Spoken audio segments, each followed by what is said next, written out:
suppose we should be spending money on education, not planning.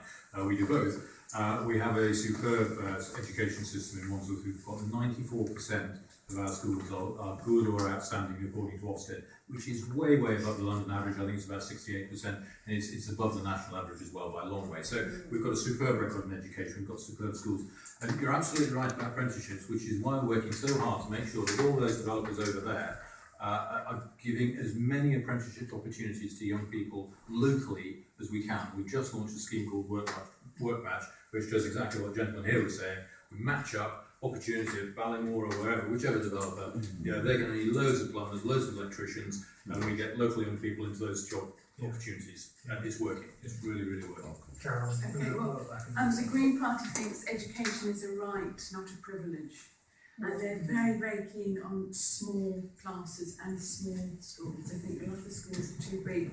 If you have smaller schools, you get a much more family-type sense of relationships. You also have smaller classes.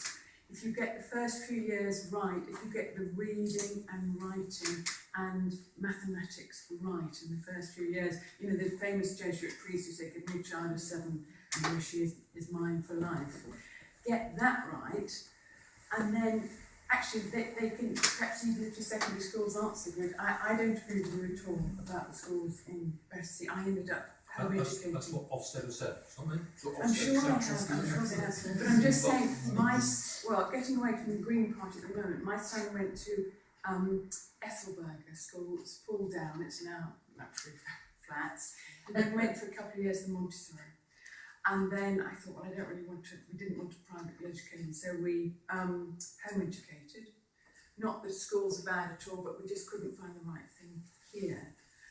But going back to the Green Party, if you have small classes, you have to get the reading and writing and the maths right, because so many children, I think this the CBI was saying, they almost have to retrain people because they're not really properly literate. Even university students, you know, don't understand basic grammar.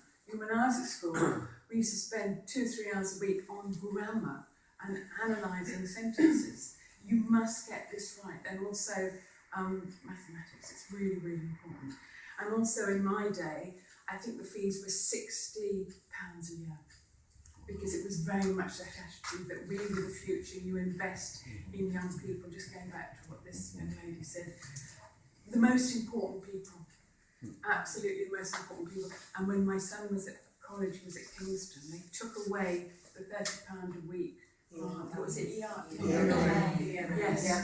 And he said so many of his friends, again, I'm sorry not to be talking about the Green Party, but it's the ethos of the Green Party behind this. So many of his friends had to leave because that £30 made the difference for them. They could afford to get there, they could afford lunch and the books, and it was fine. But their parents could not pay any more, so they lost that £30 a week and they left.